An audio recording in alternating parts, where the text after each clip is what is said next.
This week we'll be discussing effective listening. Communicating professionally can help you build better relationships with both your customers and coworkers, so you can work to increase both your customer satisfaction and the satisfaction you have with your job on a day-to-day basis. Communicating effectively can also reduce your stress level on the job by ensuring that the messages you send get heard and that you interpret others' messages correctly. Now, the first step to communicating professionally is to listen effectively. Let's see how poor listening skills might affect the relationship between a customer and a technician.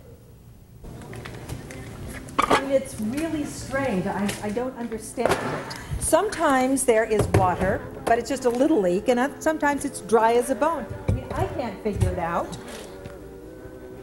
All right, what you got here is some stagnant water in the dishwasher line. I'm going to take care of it, not a problem. Okay, let me figure out what's going on here. Now, let's see. You mean there's water in the line? I mean, does that mean there's a leak in the line? Parts should be But that's around... not where the water's coming from. No, lady, I'm a plumber. That's why you called me, okay? You called because you want my expertise, okay? I'm telling you, what you got there is stagnant water in the dishwasher line. I'm gonna repair it for you, okay? Listen, having a tough day here, okay? Let me handle it for you. Trust me, okay? All right. I mean, you just might as well go ahead and repair the line, because I've got to pay you your minimum anyway.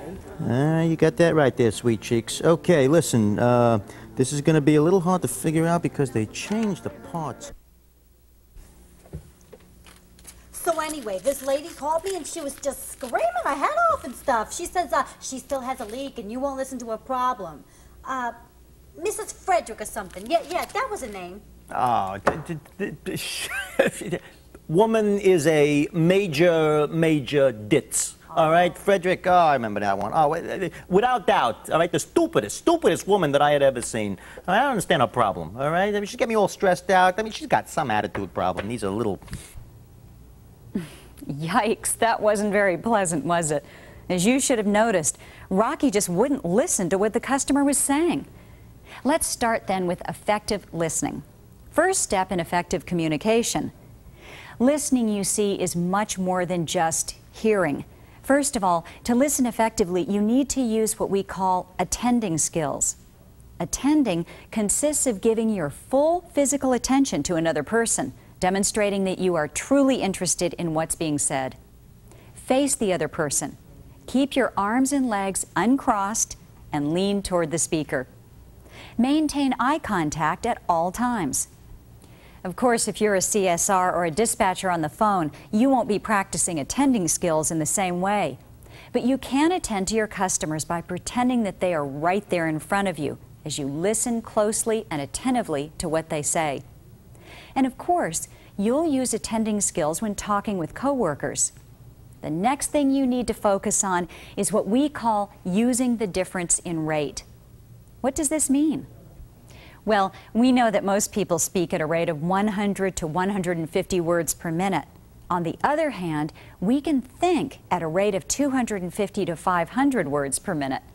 This means that very often we are way ahead of the person who's talking, and we anticipate what he or she is going to say.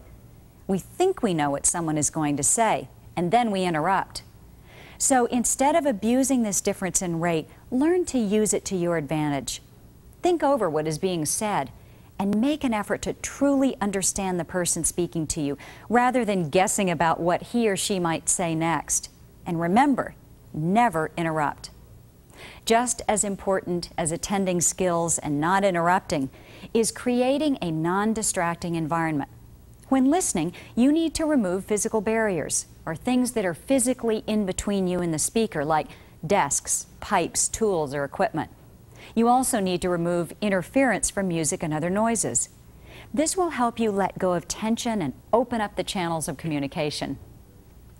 Now, let's talk about active listening. Active listening occurs when you fully participate in the conversation. Now, there are three basic components to active listening: restating, clarifying, and empathy. First of all, you need to restate or paraphrase what the other person is saying. This means that you should state in your own words what you think the other person means. You can begin with a lead-in like, "In other words," and so forth. Restating helps you avoid miscommunication and breaks down false assumptions, errors, and misrepresentations. Finally, restating helps you to remember what has been said.